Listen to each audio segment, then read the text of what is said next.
Sir வணக்கம். வணக்கம். இந்த கிளீனிங் ராலி திடீர்னு எதுக்காக? கிளீனிங் ராலி வந்து திடீர்னு இல்லை, இது ஆக்சுவலாக நம்ம ரொட்டீனாக பண்ண வேண்டிய விஷயம்.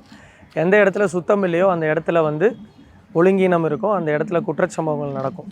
ஸோ சுத்தத்தை தீமாக வச்சு cleanliness, safety and crime control அப்படின்ற விஷயத்த தான் வந்து ஒரு தீமாக வச்சு ஒர்க் பண்ணுற ஒரு இனிஷியேட்டிவ் இது.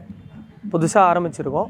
ரயில்வே ஸ்டேஷன் அதை சுற்றி இருக்கிற பகுதிகளில் வந்து க்ரைம் கண்ட்ரோல் மெஷராக காவல்துறையும் இது வந்து சேர்ந்து ரயில்வே ஊழியர்கள் மற்றும் நகராட்சி ஊழியர்கள், பொதுமக்கள், தன்னார்வலர்கள் எல்லாரோட சேர்ந்தும் இந்த இனிஷியேட்டிவ் பண்ணுறோம்.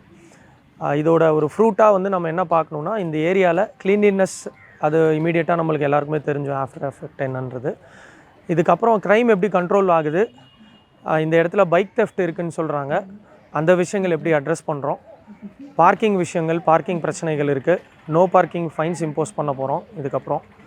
ஸோ டெசிக்னேட்டட் பார்க்கிங் ஏரியாஸ் போக மற்ற ஏரியாஸில் பார்க் பண்ணக்கூடாது, போக்குவரத்துக்கு இடைஞ்சல் ஏற்படுத்தக்கூடாது, பொதுமக்கள், பாதசாரிகள், டெய்லி ட்ரெயினில் போயிட்டு வரவங்க அந்த மாதிரி இருக்கிறவங்களுக்கு எந்த விதமான இடையூறும் ஏற்படக்கூடாது. இந்த ஏரியாவை 24 மணி நேரமும் போலீஸ் கண்காணிப்பில் வச்சுக்கணும். அப்படிங்கிற விஷயங்கள் எல்லாம் நம்ம மனசில் வச்சுக்கிட்டு இதெல்லாம் இந்த இடத்துக்கு தேவைப்படுறதுனால இந்த க்ளீனிங் ட்ரைவ் மூலமாக இதெல்லாம் இம்ப்ளிமெண்ட் பண்ண போகிறோம். டிஸ்பிளே போர்ட்ஸ் வைக்க போகிறோம். இந்த பார்க்கிங் ஏரியாஸை ஐடென்டிஃபை பண்ணிட்ட அப்புறம் அந்த ஏரியாலையும் வந்து எங்கெல்லாம் பார்க் பண்ணக்கூடாதுங்கிற நோ பார்க்கிங் இதுக்கப்புறம் வந்து இங்கே ஸ்ட்ரிக்டான லா என்ஃபோர்ஸ்மெண்ட் இருக்கும். இதுக்கு முன்னாடியெல்லாம் போதுமான அவேர்னஸ் கொடுத்தாச்சு. இப்போ அடுத்தது வந்து இதில் வந்து விதிமீறல்கள் இருக்கும் பட்சத்தில் கண்டிப்பாக வந்து ஃபைன்ஸ் இம்போஸ் பண்ணுவாங்க. கடுமையான குற்றங்கள் யாராவது செய்கிறாங்க இந்த ஏரியாவில்னா அவங்கள உடனடியாக வழக்கு பதிவு செஞ்சு கைது செய்கிற நடவடிக்கைகளும் இருக்கும். எந்தெந்த இடத்துல இந்த கிளீனிங் ட்ரைவ் பண்ணிகிட்டு இருக்கோம்? இந்த கிளீனிங் ட்ரைவ் பார்த்திங்கன்னா ரயில்வே ஸ்டேஷனை சுற்றி 5 ஜோன்ஸாக பிரிச்சுருக்கோம். ரயில்வே ஸ்டேஷனோட மெயின் என்ட்ரன்ஸு, செகண்ட் என்ட்ரன்ஸான இரட்டைக்கண் பாலம் பக்கத்தில் இருக்கிற அந்த என்ட்ரன்ஸு, 3வது வந்து பார்க்கிங் 1, 4வது பார்க்கிங் 2, 5வது வந்து மார்க்கெட் ரோடு. 5 ஜோன்ஸாக பிரிச்சுருக்கோம். 5 ஜோன்ஸ்க்கு ஒரு ஜோனுக்கு 2 டீம் நாமினேட் பண்ணியிருக்கோம். ஒரு டீமில் 2 போலீஸு, 2 ரயில்வே எம்ப்ளாய், 3 நகராட்சி ஊழியர்கள், அதுக்கு போக வாலண்டியர்ஸ் யார் வந்திருக்காங்களோ அவங்கள ஜாயின் பண்ணியிருக்கோம். அவங்க எல்லாருக்கும் போதுமான பாதுகாப்பு உபகரணங்கள் கொடுத்து அவங்களுக்கு என்ன வேலை பண்ணணும், என்ன ஒர்க்கு அவங்கக்கிட்ட எக்ஸ்பெக்ட் பண்ணுறாங்கன்றதை ப்ரீஃப் பண்ணி அனுப்பியிருக்காங்க. முனிசிபல் கமிஷனர் வந்து அவரும் ஸ்பாட்டில் தான் இருக்கார். அண்டு ரயில்வேலேருந்து ஜேஇ வந்திருக்காங்க. ஸோ எல்லாருமே அவங்கவுங்களுக்கான பங்கு, அவங்கவுங்களுக்கான இன்வால்மெண்ட் காட்டுறாங்க. எல்லாருக்குமே சந்தோஷமாக இருக்குது. இந்த மாதிரி ஒரு இனிஷியேட்டிவ் எடுத்தது வந்து ரொம்ப நாளாக மனசில் நினச்சது இன்றைக்கி பண்ணுறாங்களே அப்படின்னு நிறைய பேர் வந்து ரொம்ப இன்வால்வ்டாக பண்ணுறாங்க. சரி, இப்போ பாதுகாப்பு கருதி இந்த வாட்ஸ்அப் எண் சொல்லியிருந்தீங்க, அதை பற்றி கொஞ்சம் விரிவாக சொல்லுங்கள். ஸோ நம்ம லாஸ்ட்டாக உங்களுக்கு சொல்லியிருந்தது தான், இந்த நம்பர் சம்மந்தமாக நிறைய விழிப்புணர்வு ஏற்படுத்தியிருக்கோம். பட் ஸ்டில் நம்மளுக்கு வர இன்புட்ஸ் வந்து ரெகுலராக ரொட்டீனாக கிடைக்கிறதில்ல. வீக்கெண்ட்ஸில் மட்டும் வரும், வீக் டேஸில் வராது. ஸோ எல்லாருக்குமே ஒர்க் இருக்குது. பட் ஸ்டில் இந்த நம்பர் இன்னும் ரீச் ஆகணும். ஒரு 100% மக்கள் இருக்காங்கன்னா இப்போது சோஃபார் ஒரு 25% தான் போயிருக்குன்னு நான் சொல்லுவேன். எல்லாருக்குமே போகணும் இந்த நம்பரு. காவல்துறைக்கு எந்தவித அச்சமும் இல்லாமல், எந்த பயமும் இல்லாமல், பாகுபாடு பயஸ் எதுவும் இல்லாமல் நடுநிலையான இந்த ஊரை வந்து திருத்தணும், நம்ம ஊரை வந்து க்ரைம் ஃப்ரீ அரக்கோணமாக மாற்றணுன்ற எண்ணத்தோடு நீங்கள் உங்களுடைய தகவல் கொடுக்கலாம்.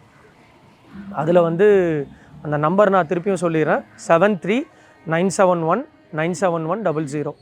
இந்த நம்பர் எல்லோரும் சேவ் பண்ணிக்கோங்க. வாட்ஸ்அப்பில் உங்கள் தகவலை வந்து உடனுக்குடனே சொல்லலாம். நிறைய முக்கியமான தகவல் கொடுத்துருக்கீங்க. போதைப்பொருள் சம்மந்தமாக, மணல் கடத்தல் சம்மந்தமாக, கள்ளச்சந்தையில் மது விற்பனை சம்மந்தமாக, இந்த மாதிரி நிறைய சின்ன தகவல் நீங்கள் கொடுக்குறது தான் காவல்துறைக்கு உறுதுணையாக இருக்கும். ஸோ அது இன்னுமே வந்து அதிகப்படுத்தணும். முதல்ல இப்போ வந்து பார்த்தீங்கன்னா தனியார் அமைப்புகள் மூலிமா நடந்துருக்கு. இப்போ அரசு சார்ந்த துறைகள் சேர்ந்து பண்ணிகிட்ருக்கீங்க. இது அடுத்த கட்டத்துக்கு எப்படி நகர்த்த போகிறீங்க? ஸோ நான் ஸ்டார்ட் பண்ண பாயிண்ட்டு தான் நான் திருப்பியும் ஸ்ட்ரெஸ் பண்ணுவேன். எந்த ஒரு இடத்துல வந்து சுத்தம் இல்லையோ, எந்த இடத்துல வந்து ஒழுங்கினம் இருக்கோ அந்த இடத்துல தான் வந்து குற்றச்சம்பவங்கள் நடக்கும். ஒரு க்ரைமுக்கான டெஃபினேஷனே அப்படி தான் ஆரம்பிக்கும். ஸோ சுத்தம் வந்து ரயில்வே ஸ்டேஷன்லேருந்து பண்ணுறோம். அடுத்தது வந்து அடுத்த கட்டமாக நியூ பஸ் ஸ்டாண்ட் ஐடென்டிஃபை பண்ணியிருக்கோம். அதே மாதிரி எந்தெந்த இடத்துலலாம் வந்து பொதுமக்கள் போகிறதுக்கு அருவருக்கத்தக்க இல்லைனா வந்து பொதுமக்கள் போகிறதுக்கு சங்கடப்படுற மாதிரியான விஷயங்கள் எங்கெல்லாம் இருக்கோ, குப்பைகள், கழிவுகள், அவங்களுக்கு வந்து சுத்தமாக இல்லைன்னு ஃபீல் பண்ணுற மாதிரி, ஸ்கூல் ஸ்டூடெண்ட்ஸ் போகிறது அந்த மாதிரிலாம் எங்கே இருக்கோ, ஸோ அதெல்லாம் வந்து ஐடென்டிஃபை பண்ணி பண்ணுறோம். இப்போதைக்கு ஹாட்ஸ்பாட்டாக ஐடென்டிஃபை பண்ணியிருக்கிறது ரயில்வே ஸ்டேஷன், அதுக்கு அடுத்தது நியூ பஸ் ஸ்டாண்ட், இந்த மாதிரியான சில பகுதிகள் ஐடென்டிஃபை பண்ணி இது ஃபர்தராக வந்து எவ்ரி வீக் பண்ணுறதுக்கான முயற்சிகள் இருக்கும். அரக்கோணம் போலீஸ் டிபார்ட்மெண்ட்டு இந்த ரயில்வே ரோடு ஒரு க்ளீன் பண்ணோம், பப்ளிக் ஒரு அவேர்னஸ் கொடுக்கணும்னு அவங்க ஆர்கனைஸ் பண்ணுறது ஆக்டிவிட்டி இது. அது அரக்கோணம் சார்பாக அரக்கோணம் நகராட்சி சார்பாக நாங்கள் சப்போர்ட் பண்ணுறோம். அது ஒரு பப்ளிக் அவேர்னஸும் இருக்கணுன்றதுக்காக நம்ம பண்ணுறோம். இந்த நம்ம இடத்தும் சுத்தமாக வச்சுருக்கோம்.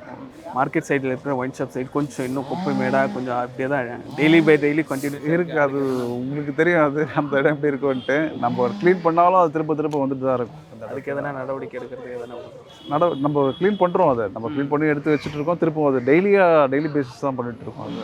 அது நம்ம ஏற்கனவே பண்ணிகிட்டு இருக்கிறது தான். வீடுகளில் குப்பைகளில் வீதியில் கொட்டாமல் அவங்களே வீட்டிலே பிரித்து வச்சு நம்ம அதுக்குன்னே ஆள் வச்சுருக்கோம். குப்பையை வீடுகளை வாங்கிறதுக்கு அவங்கக்கிட்ட கொடுத்தாலே நம்ம அந்த தெருவோரங்கள்லேயும் வீதிகள்லேயும் குப்பை சேராமல் தடுக்க முடியும். அதுக்கு பொதுமக்கள் அவங்களோட ஒத்துழைப்பு தரணும்.